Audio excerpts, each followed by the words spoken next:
Good morning, everyone. I am Annalou Cagurin, and now we were going to report with my partner, Angel Abayle, about the history of basketball. The game of basketball, as it is known today, was created by Dr. James Naismith in December 1891 in Springfield, Massachusetts, to condition young athletes during cold months. Naismith was a physical education instructor at YMCA International Training School, now known as Springfield College in Springfield, Massachusetts.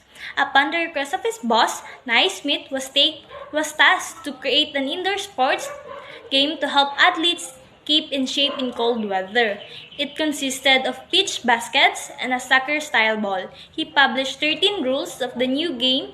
He divided his class of 18 into two teams of 9 players each and set about to teach them the basic of his new game. The objective of the game was to throw the basketball into the fruit baskets nailed to the lower railing of the gym balcony. Every time the point was scored, the game was halted so the janitor could bring out the ladder and retrieve the ball. After a while, the bottoms of the fruit basket were removed. The first public game was played in Springfield, Massachusetts on March 11, 1892.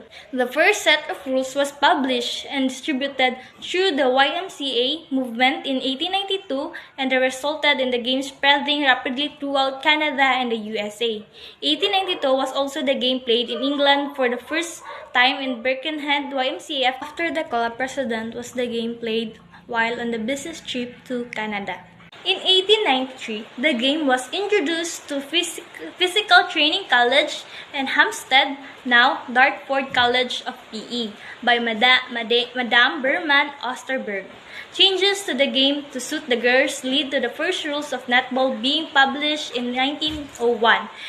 By 1989, a professional league was established in the USA, and by 1911, the basketball had spread throughout the UK as a sport. In 1924, it was introduced as a demonstration sport at the Paris Olympic Games, and Great Britain won the title. 1927 saw Abby Saperstein in Londoner from the world-famous Harlem Globetrotters.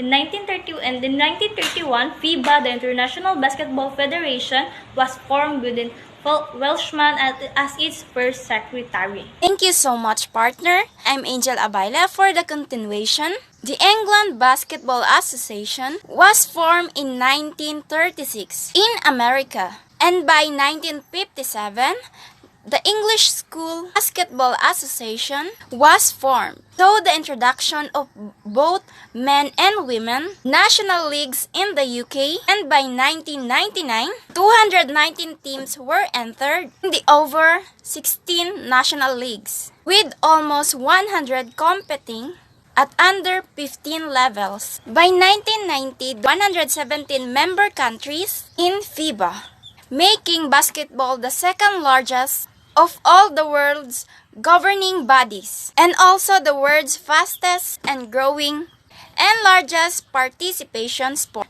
There are 212 member countries worldwide, while in UK alone there are over 500,000 people who are regularly participate, and it has become increasingly common to find the sport as part of the school curriculum in all levels. It is also used widely as a community activity, as anyone of any age or gender can participate.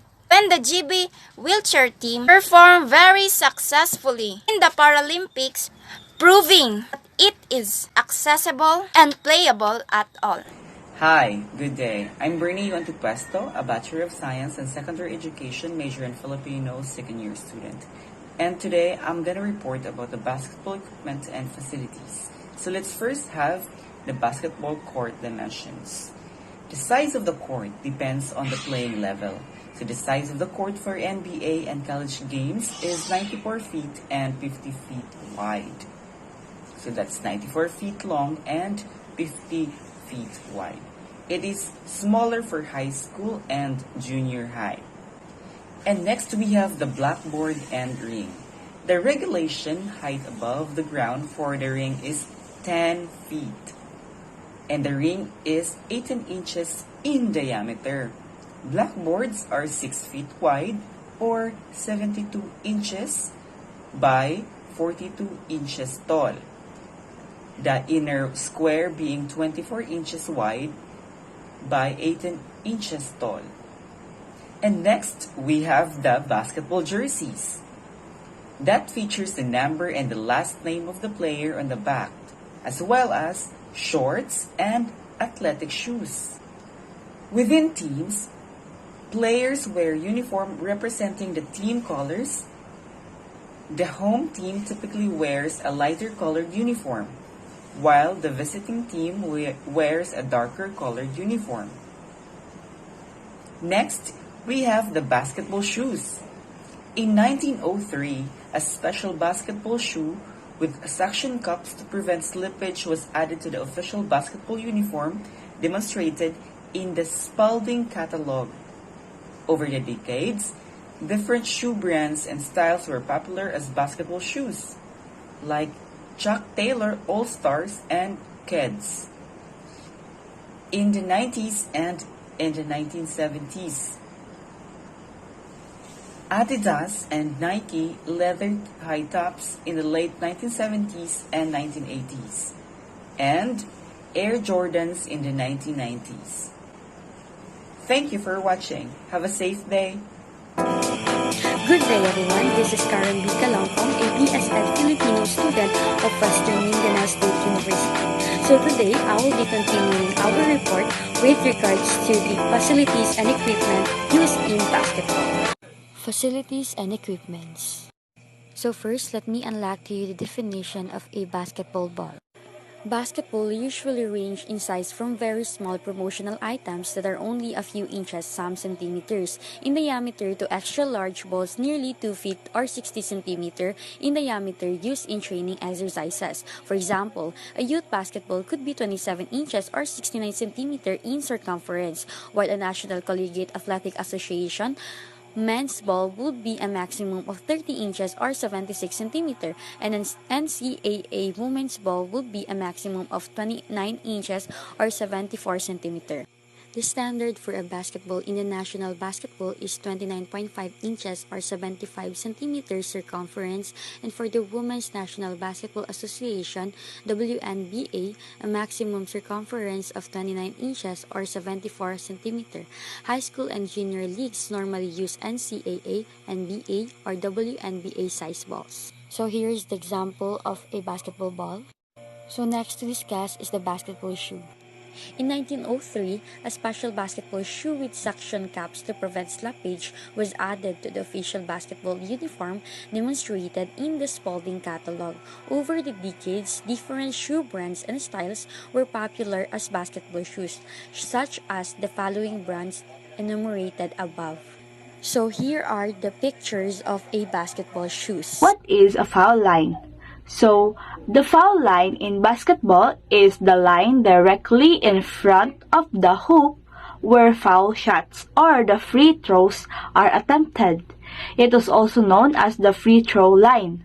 So, on a standard basketball court, the foul line is 15 feet from the backboard and 18 feet 10 in from the baseline. So, in basketball, the foul line is the line from which a player tries to throw the ball through the basket after they have been fouled. In other sports, the foul lines are the lines that form the boundaries of playing area or a machine that determines whether a ball has fallen outside the foul line. So, next is the 3-point line. So what is 3-point line? The 3-point line in basketball is an arc-shaped line near each basket that determines how many points a successful shot is worth in basketball. So if a shot is made from or on inside this line, it is worth 2 points.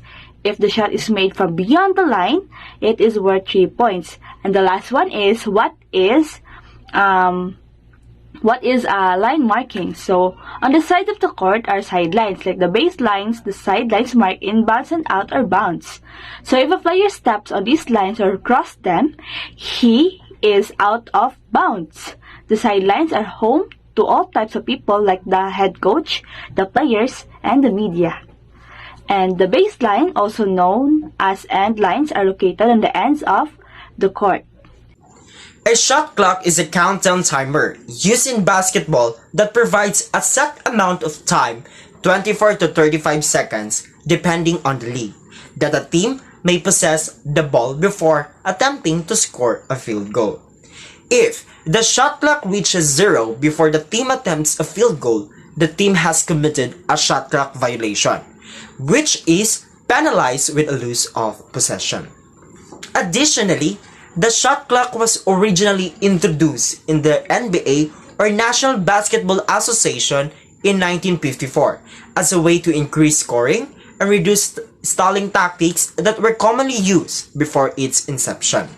This means that in the middle of the shot clock of 24 seconds, the team must get the field goal or shoot the ball in the ring in that period to get scored, and this shot clock is also used in different sports or played games, not just in basketball, but also in baseball. Another one is the scoreboard. What is scoreboard?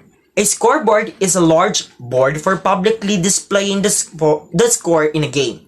Most levels of sport from high school and above use at least one scoreboard for keeping score, measuring time, and displaying statistics. Which means the purpose of the scoreboard is to show statistics, or the scores that both opposing teams get specifically. In the past, they are using numerical cards to display the score.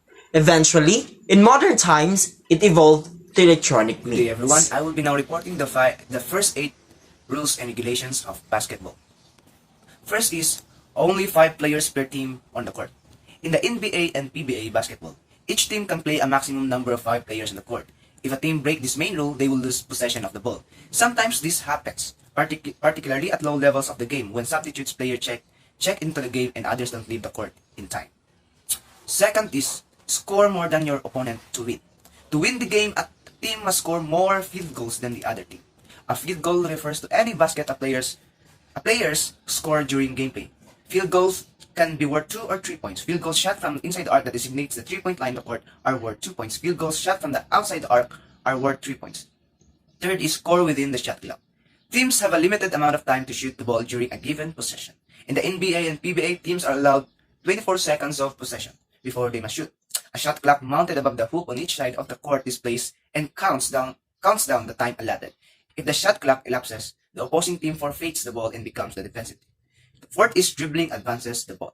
Basketball players may only advance the ball by passing or dribbling as they move up and down the court. If a player stops dribbling, they may not resume. Instead, they must pass the ball or shoot the ball. If an offensive player with possession of the ball stops then continues dribbling before passing or shooting, the referee will call a double dribble, and that is a violation. The opposing team gets the ball. Additionally, players may only advance the ball by dribbling it, and running with the ball is illegal. Fifth is the offense. The offense has 5 seconds to inbound the ball. After the offense scores a basket, the opposing team receives a possession of the ball. One of their players has to inbound the ball from a designated spot on the sidelines of the court to resume gameplay. The player has 5 seconds to pass the ball to another player on his team, or else the team loses possession. 6 is the offense must advance the ball. Once an offensive team advances the ball past the half-court line, the ball handler may not cross the line again, or a referee will award possession of the ball to the opposing team. 7th is ball and ball handler must remain inbounds.